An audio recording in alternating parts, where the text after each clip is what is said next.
आज पूरी दुनिया में अगर यूक्रेन पर रूस के हमले की चर्चा हो रही है तो साथ ही यूक्रेन संकट पर हल निकालने की कोशिशों के लिए भारत की पहल की भी चर्चा उतनी है। संयुक्त राष्ट्र सुरक्षा परिषद में रूस को हमले से रोकने के लिए शुक्रवार को एक प्रस्ताव लाया गया।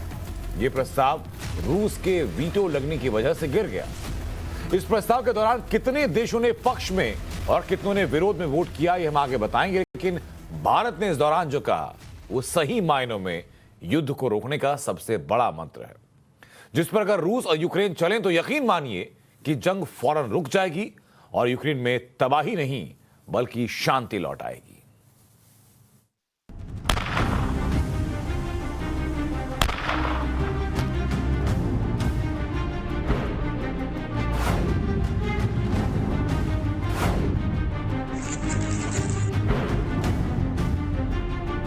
यूक्रेन में रूस के हमले के तीसरे दिन तबाही और भी ज्यादा बड़ी हुई।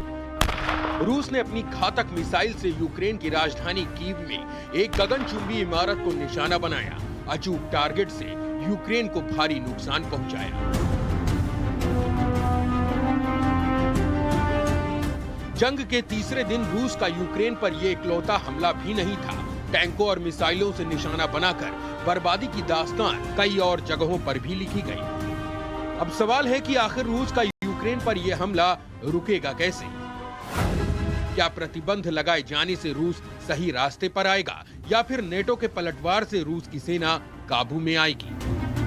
पूरी दुनिया में इन्हीं दो सवालों के इर्द गिर्द इस जंग के अंत की आस लगाई जा रही है, जो पूरी भी होगी या नहीं कह नहीं सकते।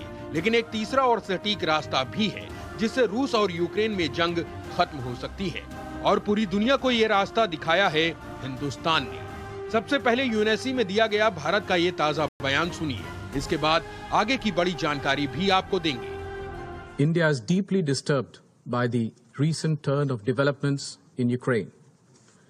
We urge that all efforts are made for the immediate cessation of violence and hostilities. No solution can ever be arrived at the cost of human lives. Bharat ने ये बड़ी बात संयुक्त राष्ट्र सुरक्षा परिषद की बैठक में कही। ये बैठक रूस के हमले के खिलाफ लाए गए अमेरिका और अल्बानिया के प्रस्ताव पर थी, जिसमें यूक्रेन के खिलाफ रूस की आक्रामकता की निंदा की गई और पड़ोसी देश से रूसी सेना की तत्काल, पूर्ण और बिना शर्त वापसी की मांग की गई, जिसके पक्ष में अमेरिका, यूके, फ्रांस, नॉर्वे और आयरलैंड समेत 11 देशों ने मतदान किया, जबकि भारत, चीन और यूएई यानी 3 देशों ने मतदान से दूरी बना ली और रूस ने वीटो लगाकर प्रस्ताव को गिरा दिया। 11 голосов за, 1 голос против, 3 воздержалось. Проект резолюции не принимается, поскольку против него проголосовал постоянный член Совета Безопасности. Сейчас я предоставляю слово тем членам Совета, которые хотели бы выступить с заявлениями после голосования. Я предоставляю слово представителю Албании. भारत ने वोटिंग से दूरी बनाते वक्त जो कहा उसे सुनना जरूरी है, क्योंकि तभी कई गलत फहमियां दूर होंगी और आपको सही मायने में जंग रोकने वाला भारत का शांति मंत्र समझ में आएगा। It is a matter of regret that the path of diplomacy was given up. We must return to it. For all these reasons, India has chosen to abstain on this resolution. यानी भारत ने वही stand लिया जो एक शांति प्रिय देश को लेना चाहिए, जो कूटनीति के जरिए ही हर समस्या का समाधान निकालने का पक्षधर है, और यही मंत्र उसने रूस और यूक्रेन को दिया। लेकिन भारत के इस स्टैंड की कई विरोधी देश आलोचना कर रहे हैं, कह रहे हैं कि भारत ने अप्रत्यक्ष तौर पर रूस का समर्थन कर दिया, जबकि इतिहास तो कहता है कि कई मुश्किल समय में यूक्रेन ने तो खुलकर भारत का विरोध किया था और भारत के विरोध में यूएनएससी में मतदान तक किया था। यूक्रेन ने कई बार भारत के खिलाफ यूएन में वोट किया है। भारत की लंबी याददाश्त है, हम ये चीज भूलते नहीं है। जब हमने न्यूक्लियर हथियार बनाए थे तो हमारे खिलाफ सैंक्शंस के लिए यूक्रेन ने वोट किया था। आज वही देश कह रहा है कि भारत एक बड़ा देश है और तगड़ा देश है और हमारी मदद करनी चाहिए। इतिहास में न जाते हुए अगर वर्तमान से भी सबक लिया जाए तो अपने हितों को देखते हुए भारत ये बात अच्छी तरह से जानता है कि चीन ताक में बैठा है। यूक्रेन जैसा दुस्साहस चीन अरुणाचल में भी कर सकता है। यूक्रेन को दोस्तों से मुश्किल समय में धोखा मिला है। ऐसे में किसी पर बहुत अधिक भरोसा न करते हुए चीन को साधने के लिए सटीक कूटनीतिक दांव चलना भी उतना ही जरूरी था। मान लिया तो सबसे बड़ा सबक ये है कि यूक्रेन का इतना हौसला बढ़ाया कि लेकिन जब डंका बजा तो ये कोई नहीं आया। तो इसलिए हमको भी ये सोचना पड़ेगा कल हमारी अगर ऐसी लड़ाई की समस्या होगी तो कौन आएगा हमारी मदद। भारत ने यूक्रेन संकट के पहले दिन से ही दोनों पक्षों को यही समझाने की कोशिश की कि बातचीत ही तनाव कम करने का अंतिम जरिया है। भारत में यूक्रेन के राजदूत ने पीएम मोदी से पुतिन से बात करने की अपील की थी। तब भी यही सोच सामने आई थी कि मोदी पुतिन को बातचीत करके मनाए। प्रधानमंत्री मोदी ने इसके बाद पुतिन से फोन पर बात भी की और उन्हें यूक्रेन से बातचीत करने को कहा। यूएनएससी में मुद्दा उठा, तब भी भारत ने यही स्टैंड लिया। अब देखना यह है कि भारत के दिखाए अमन के इस रास्ते पर क्या रूस और यूक्रेन आगे बढ़ेंगे, क्या हथियार छोड़कर दोनों दुश्मन देश एक दूसरे से बातचीत करेंगे। क्योंकि अगर दोनों ऐसा नहीं करते हैं तो ये तय है कि तबाही कई दिन चलेगी और फिर वो दिन भी आ सकता है जब ये युद्ध विश्व युद्ध की शक्ल ले ले और फिर पूरी दुनिया बर्बादी की जिम्मेदार बन जाए। Bureau report, times now Bharat. तो यूएनएससी में भारत समेत 3 देशों ने वोटिंग से दूरी बनाई तो रूस की मिसाइलों ने पस्त हो रहे यूक्रेन ने अब भारत से मदद की गुहार लगाई। यूक्रेन के राष्ट्रपति व्लादिमीर ज़ेलेंस्की ने प्रधानमंत्री मोदी को फोन किया और उनसे शांति के लिए दखल देने की मांग की है।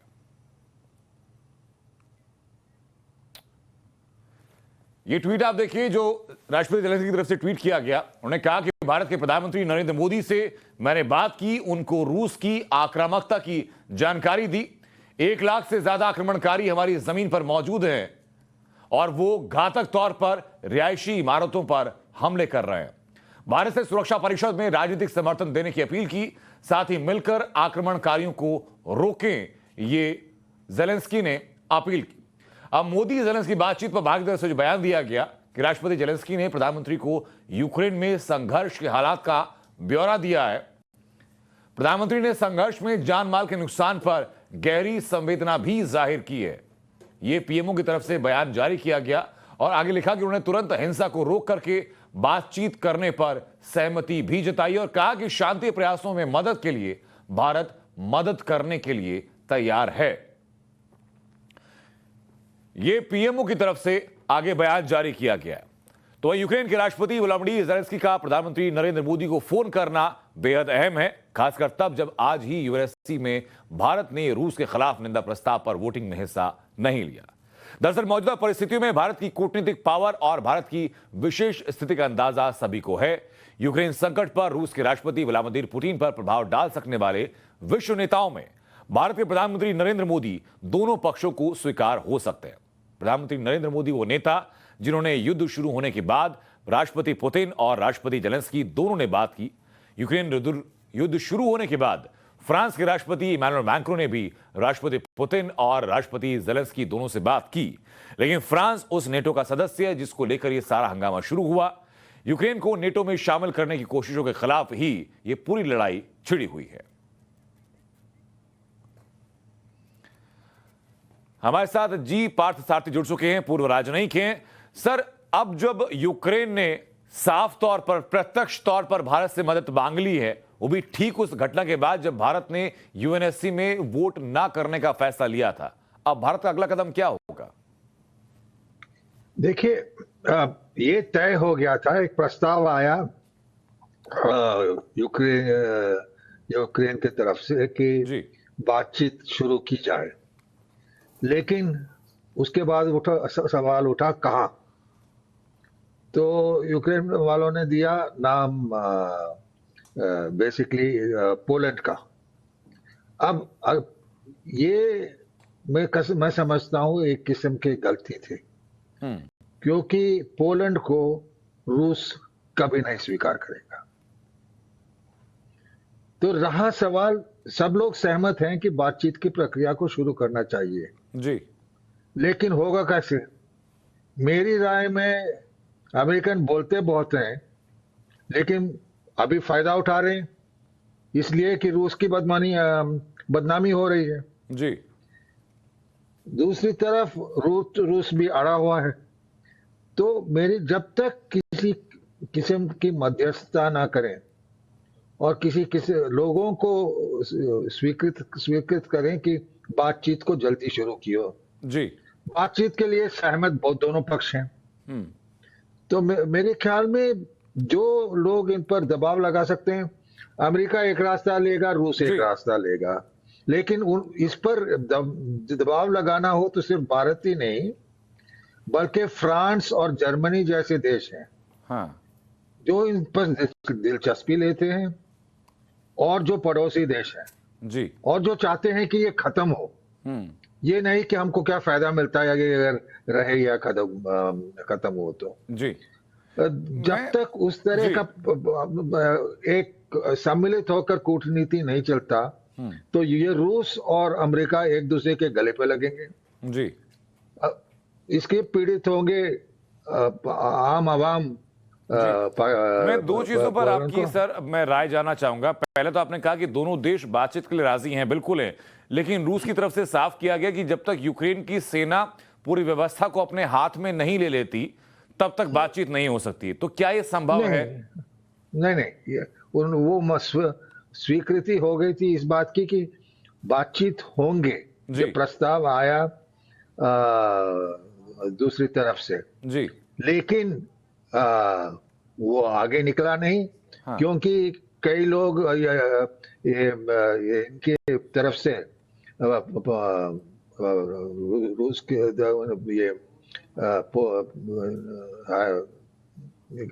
ये दोनों तरफ से ये एक डिमांड निकला कि इसके ये पोलैंड में रखो, वो स्वीकृत नहीं। तो ठीक है, जो मतभेद रहा है जी, अभी एक छोटी चीज पर है कि ये आप रखेंगे कहा, और इसके बीच दोनों तरफ इसमें प्रोपेगेंडा पे लगे हैं जी।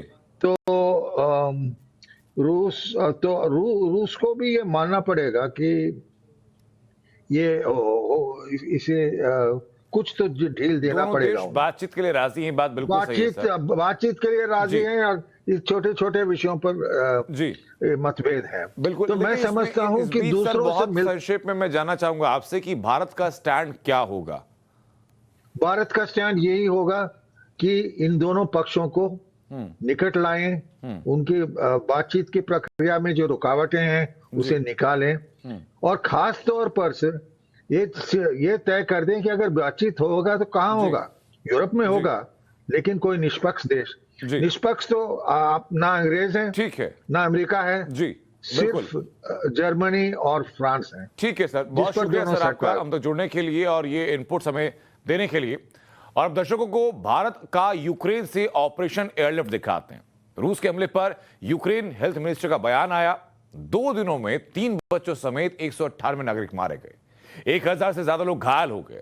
रूस ने आम नागरिकों पर हमले से इनकार किया, लेकिन ऐसे हालात में यूक्रेन में रहने वाले दूसरे देशों के नागरिकों के जान माल की चिंता बढ़ गई है। भारत भी अपने लोगों की वतन वापसी के लिए कोशिश तेज कर चुका है। भारत ने इसके लिए सबसे बड़ा ऑपरेशन शुरू किया। यूक्रेन से ऑपरेशन एयरलिफ्ट अब सफल होता भी दिखाई पड़ रहा है। भारत माता की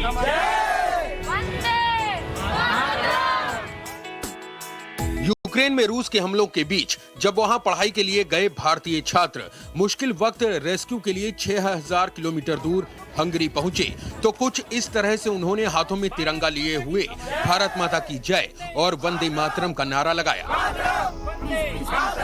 ये सभी भारतीय छात्र बॉर्डर पार करने के लिए बुडापेस्ट की ओर निकले थे, और जब उन्हें जंग के बीच से वतन वापसी की उम्मीद हुई तो दहशत भरे चेहरों पर खुशियां दोबारा लौट आई। खुशी से भारत माता की जय का नारा उन बच्चों ने भी लगाया जो जैसे तैसे यूक्रेन बॉर्डर पार करके सुरक्षित जगह पहुंचे थे, और जहां से उन्हें भारत लाए जाने की आस काफी बढ़ चुकी थी। ये तस्वीरें भारत में रहने वाले इन बच्चों के माँ बाप के चेहरे पर खुशियां लाने वाली हैं, पूरे देश को तसल्ली दिलाने वाली हैं, और इस बात का भरोसा दिलाने वाली हैं कि हम भारत के लोग कहीं भी मुश्किलों में फंसे हों तो हमारी सरकार और हमारे देश के लोग हमें अकेला नहीं छोड़ते। साथ देते हैं, वतन वापसी की मंजिल मिलने तक देते हैं। और यही तस्वीर उस वक्त भी दिखी जब हंगरी में भारत के राजदूत राहुल श्रीवास्तव इन बच्चों से फ्लाइट के अंदर मिले।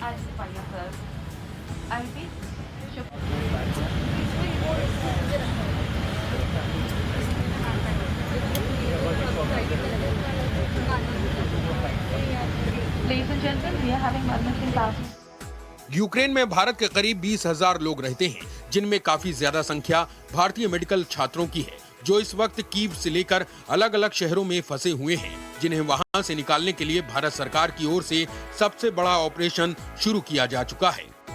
भारत सरकार ने रोमानिया और हंगरी जैसे यूक्रेन के 2 पड़ोसी देशों में अपने विमान भेजे हैं। शनिवार को ही 4 फ्लाइट यूक्रेन के लिए संचालित की गई है, जिसमें से 1 फ्लाइट इन छात्रों को लेकर वापस मुंबई किसी भी वक्त आ सकती है। हालांकि अभी भी कई छात्र ऐसे हैं जिनकी बात सरकार तक नहीं पहुंच पाई है और वो यूक्रेन से सटे बॉर्डर पर पहुंचकर अपने देश की ओर आस भरी नजरों से देख रहे हैं। भारत सरकार से हम लोग को कुछ न कुछ उम्मीदें हैं, अभी भी हम लोग को उम्मीद है। तो भारत माता की जय, वंदे मातरम।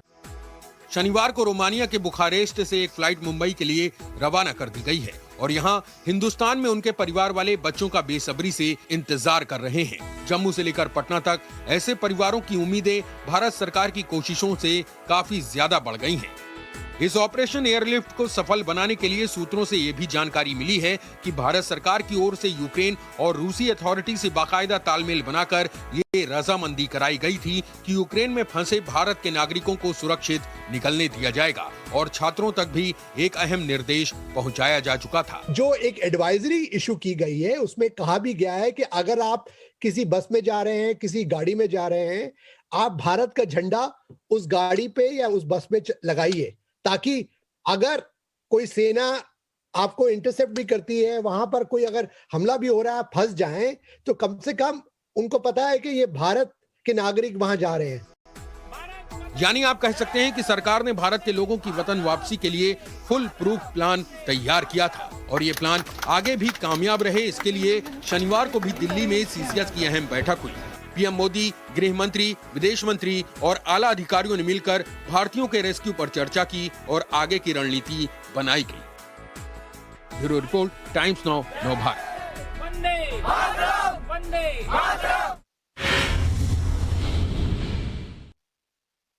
तो रूस और यूक्रेन के बीच ये युद्ध कितने दिन चलेगा कोई बता नहीं सकता।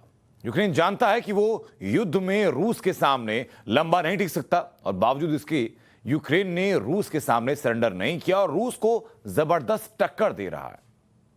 यूक्रेन की सेना के पीछे सबसे बड़ी ताकत है उसके राष्ट्रपति व्लादिमीर ज़ेलेंस्की।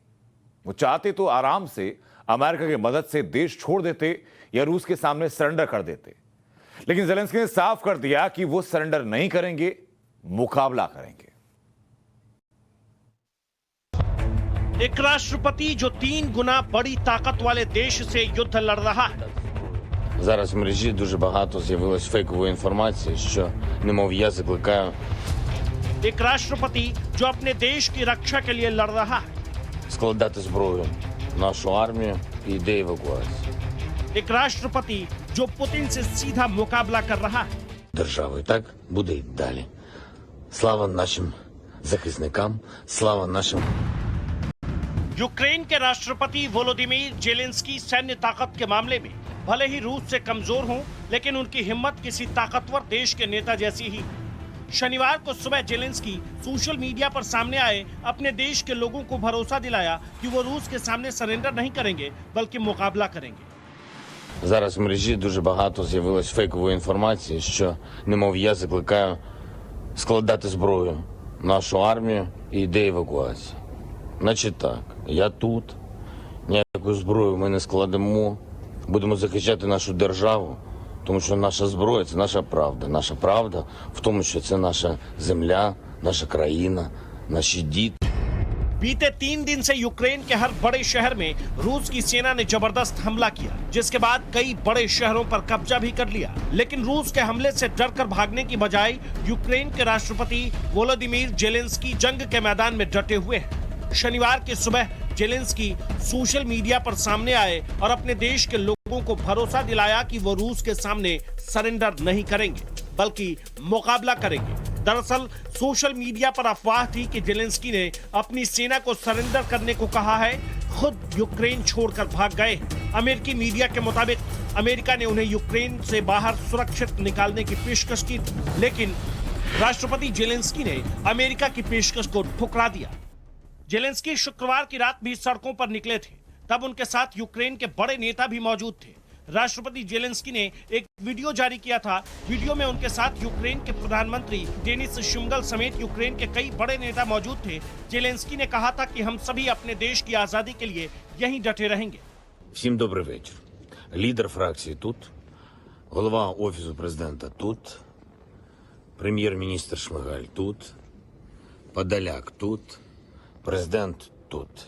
Всі ми тут, наші військові тут, громадяни суспільства тут, всі ми тут. Захищаємо нашу незалежність, нашу державу. І так буде й далі. Слава нашим захисникам, слава нашим захисницям. Слава Україні! जेलेंस्की की बातों को सुनकर आपको उनके हौसले पर गर्व होगा। एक राष्ट्रपति कैसे अपने सैनिकों, अपनी जनता का मनोबल बढ़ाने की कोशिश कर रहा है। इतना ही नहीं, पिछले दिनों अपनी जनता को संबोधित करते हुए उन्होंने जो बयान दिया, वो भी एक सख्त नेता के साथ साथ एक भावुक शख्सियत का उदाहरण है। Остановиться, пока не поздно. И если руководство वो कहते हैं, मैंने बम गिराने को कहे हैं, बिना सवालों के गोलियां चलाने को कहा है। सवाल है कि हम किसे गोली मारेंगे, कहां बम गिराएंगे, जहां मैं दर्जनों बार रहा हूं, जिन लोगों के चेहरे और उनकी आंखें मैंने देखी है। хотят ли русские войны? Я очень хотел бы ответить на этот вопрос, но ответ зависит. हम युद्ध नहीं चाहते, न कोल्ड वॉर, न हॉट वॉर, न हाइब्रिड, लेकिन दुश्मन हमला करेगा, हमारा देश हमसे छीनना चाहेगा, हमारी आजादी, हमारा जीवन, हमारे बच्चों के जीवन तो हम खुद की रक्षा करेंगे, मारने के लिए नहीं, खुद को बचाने के लिए। यूक्रेन को रूस के कब्जे से जाने से रोकने के लिए जेलेंस्की लगातार दुनिया से मदद मांग रहे हैं। वो अमेरिका से लेकर नाटो और यूरोपीय देशों से सैन्य मदद मांग चुके हैं, लेकिन सभी ने सिर्फ कोरा आश्वासन ही दिया। जेलेंस्की ने एक बार फिर दुनिया से अपील की है कि यूक्रेन की मदद के लिए आगे आएं। जेलेंस्की ने कहा कि कीव पर उसके आसपास के मुख्य ठिकानों पर अभी भी हमारा नियंत्रण है। जो भी हमारी मदद करना चाहता है वो आगे आए, हम उसे हथियार देंगे। इस युद्ध को रोकने की जरूरत है। उम्मीद है कि जर्मनी और हंगरी इतना साहस दिखाएंगे कि रूस को रोकने के लिए मदद देंगे। जेलेंस्की को यूरोपीय देश जर्मनी और हंगरी से उम्मीद है कि वो रूस को रोकने के लिए कुछ कदम जरूर उठाएंगे। 44 साल के जेलेंस्की ने बाइडेन और बोरिस जॉनसन जैसे नेताओं पर अपना गुस्सा निकाला है। उन्होंने ट्विटर पर दुनिया के बड़े नेताओं को अनफॉलो कर दिया है। जेलेंस्की एक वक्त में यूक्रेन के मशहूर कॉमेडियन हुआ करते थे। 2019 में राष्ट्रपति चुने जाने से पहले उन्होंने political comedy show servant of the people में एक स्कूल टीचर का किरदार निभाया था। शो में दिखाया गया था कि जेलेंस्की जो किरदार निभाते हैं वो एक दिन यूक्रेन का राष्ट्रपति बन जाता है, लेकिन रियल लाइफ की कहानी जेलेंस्की के लिए हकीकत बन गई और वो 2019 में यूक्रेन के राष्ट्रपति चुने गए। जेलेंस्की भले ही कॉलेज के जमाने में कॉमेडियन का किरदार निभाते रहे हों, लेकिन उन्हें एक सख्त फैसला लेने वाले नेता के तौर पर देखा जाता है। युद्ध काल में जेलेंस्की अपने सैनिकों का हौसला बढ़ाने के लिए सैन्य वर्दी में भी दिखे थे, ताकि उनकी सेना का मनोबल न टूटे और वो रूस से डटकर मुकाबला करें। जेलेंस्की के हिम्मत और हौसले की तारीफ करनी पड़ेगी, ये जानते हुए भी कि यूक्रेन रूस के सैन्य ताकत के आगे कहीं नहीं टिकता। जेलेंस्की युद्ध मैदान में डटे हुए हैं। ब्यूरो रिपोर्ट, टाइम्स नाउ नव भारत।